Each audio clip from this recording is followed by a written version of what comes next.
আলোর পথে বিচারের দাবিতে যে কর্মসূচি ছিল সেই কর্মসূচি পালন হয়েছে। আর এখন আরজি করের ছবি কি বাইরে স্লোগান হচ্ছে, সেখান থেকেও একই শুরু হচ্ছে, জাস্টিস ফর আরজি কর। কিন্তু ছবিটা আরো ভালোভাবে অর্কদীপ্ত আপনাদের সামনে তুলে ধরবেন। সরাসরি রয়েছেন আমাদের সঙ্গে আমাদের প্রতিনিধি অর্কদীপ্ত।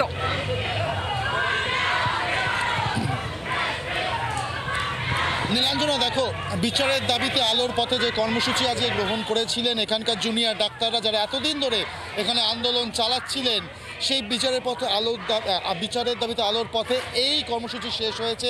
এখানে এসে উপস্থিত হয়েছিলেন নির্যাতিতার বাবা মা এবং পরিবারের লোকজন। এই মুহূর্তে আমি একবার মঞ্চের ছবিটা দেখাবো। এই মুহূর্তে যে আলো, যে প্রদীপ, যে ফুল, যে ছবি যেভাবে সাজানো হয়েছিল এখনও কিন্তু জ্বলছে, তবে মঞ্চ কিন্তু অনেকটাই খালি। এখনও কিন্তু কিছু জুনিয়র ডক্টর তারা রয়েছেন মঞ্চে, তবে মোটের ওপর বলা যায় মঞ্চ কিন্তু অনেকটাই খালি, বরং চিত্রটা অনেকটাই আলাদা। গেটের বাইরে মেন গেট যেটা রয়েছে নীলাঞ্জনা, সেই মেন গেট দুদিক থেকে কিন্তু বন্ধ করে রাখা রয়েছে। মেন গেটের এন্ট্রি কিন্তু একদম বন্ধ। প্রচুর পুলিশ, সিআইএসএফ তারা কিন্তু রয়েছেন এবং বাইরে বেশ কিছু মানুষের ভিড় আমি দেখতে পাচ্ছি এবং কনস্ট্যান্ট তারা কিন্তু যে স্লোগান উই ওয়ান্ট জাস্টিসের যে স্লোগান, সেই স্লোগান কিন্তু অনবরত দিয়ে যাচ্ছেন। যখন থেকে এই কর্মসূচি ভিতরে শেষ হয়েছে, জুনিয়র ডাক্তারদের কর্মসূচি যেটা শেষ হয়েছে, তারপর থেকেই কিন্তু বহু মানুষ আরজি করের মূল প্রবেশদ্বারের বাইরে জমায়েত করেছেন এবং কনস্ট্যান্ট স্লোগানিং করে যাচ্ছেন এবং একটাই কথা বলছেন, জাস্টিসের দাবিতে কনস্ট্যান্ট স্লোগানিং করছে। অনেকের হাতে আমি কিন্তু প্ল্যাকার্ড, ব্যানার এগুলো দেখতে পাচ্ছি এবং তারা বারবার যেটা বলছেন, পুলিশের ভূমিকা নিয়ে তারাও কিন্তু প্রশ্ন তুলছেন এবং পুলিশের ভূমিকা নিয়ে তারা অসন্তোষ বারংবার প্রকাশ করছেন এবং এই জমায়েত কিন্তু প্রায় ঘণ্টাখানেকের ওপর হয়ে গিয়েছে নীলাঞ্জনা। এই জমায়েত চলছে, বেশ কিছু মানুষ, তবে হ্যাঁ, যে ভিড়টা একটু আগেও ছিল সেটা কিছুটা হলেও কমেছে, কিন্তু এখনও কিন্তু যথেষ্ট পরিমাণে মানুষ এখানে রয়েছেন। কিছু মানুষের হাতে জ্বলন্ত মশাল, সেটাও দেখতে পাচ্ছি। তো এই হচ্ছে সার্বিকভাবে পরিস্থিতি আরজি করের। কতক্ষণ এইরকম পরিস্থিতি থাকবে আমি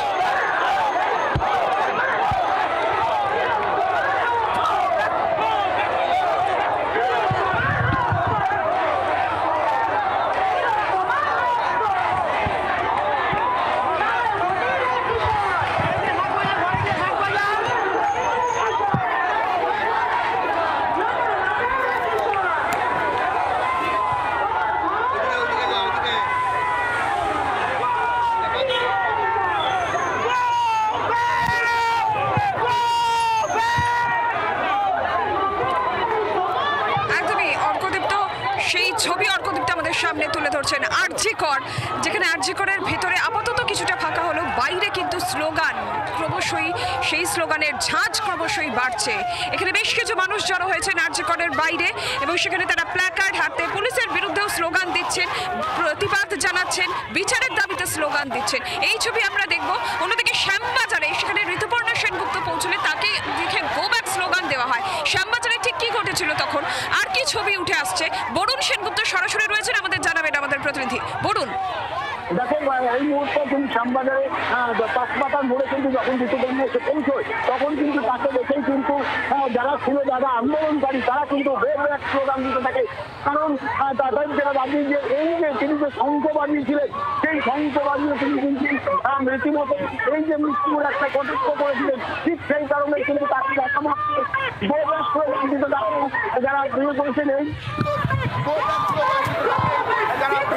এই মুহূর্তে ঋতুপর্ণা একেবারে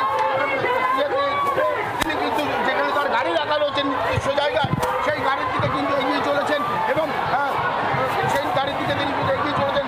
মাত্র 5 থেকে 7 মিনিট তিনি যখনই আসেন তখনই যারা ছিলেন আর কি, যারা প্রতিবাদ যারা ছিলেন তারা কিন্তু একেবারে স্লোগান দিতে থাকেন, তাকে দেখে ঋতুপর্ণাকে ঘিরে ধরে এবং একটা প্যান্ডেলন, একটা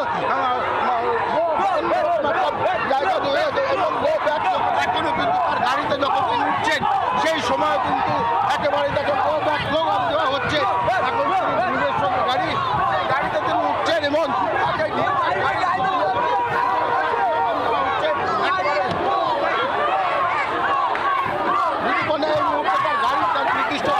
সেই গাড়িতে কিন্তু তার গাড়িতে কিন্তু একেবারে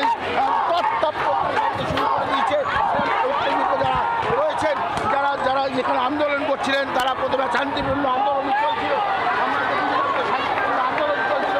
সেই আন্দোলনে যখনই ঋতুপর্ণা এসে যোগ দিতে আসেন ঠিক সেই সময় কিন্তু ধুমধুমা শুরু হয়ে যায় এই শ্যামবাজার চত্বর ঘিরে। একেবারে ঋতুপর্ণাকে ঘিরে ধরে তারা কিন্তু প্রত্যেকে থাকেন এবং তারা যেটা ব্যবহার করে বলতে থাকেন যে কোনো মতো তারা ঋতুপর্ণাকে এইখানে তারা চান না, তাদের উপস্থিতি তারা চান না এবং ঠিক সেই কারণেই তারা কিন্তু গো ব্যাক দিচ্ছেন এবং তার যে গাড়ি তার গাড়ি কিন্তু এই মুহূর্তে ঘিরে ধরে রাখা রয়েছে এবং তার গাড়ির উপর কিছু মানুষ চট্টাপ্পর মেরে তাকে কিন্তু ফিরে যেতে বলছেন বারবার করে, তিনি যাতে ফিরে যান এমনটাই কিন্তু প্রত্যেক যারা আন্দোলনকারী বা তারা বিচারের জন্য দাঁড়িয়েছিলেন প্রত্যেকেই তারা তাই চান যে যেন তিনি যেন কারণ তাদের আন্দোলন তারা শান্তিপূর্ণ আন্দোলন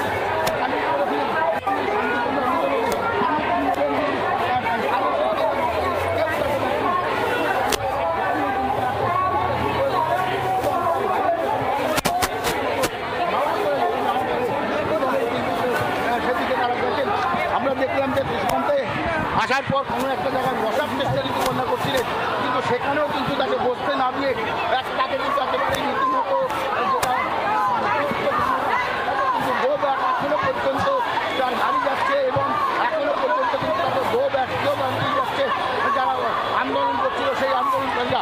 এতক্ষণ যে আন্দোলন চলছিল একেবারে সুস্থভাবে আন্দোলন চলছিল, হঠাৎই ঋতুপর্ণা সেনের পর ভিতর করায় সেই আন্দোলনে কিন্তু একেবারেই ছত্রভঙ্গ হয়ে যায় এবং সবাই মিলে তাকে ঘিরে ধরে গো ব্যাক স্লোগান দিতে থাকে।